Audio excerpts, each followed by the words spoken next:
Hi everyone, in this video I'll quickly show you one of the key features of Snoh Docs, a smart document and folder management with AI support. To get started, you can simply upload your files and folders into the system.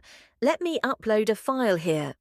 Once the file is uploaded, Snoh Docs can instantly use AI assistance to generate useful information like a quick document summary, metadata, and the file type, and then save it securely in the database for easy access later.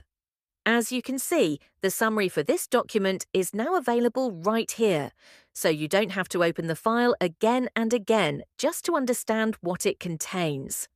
Now, in the folder section, you can also manage multiple items easily. For example, if I delete a folder or a file, it doesn't get lost immediately.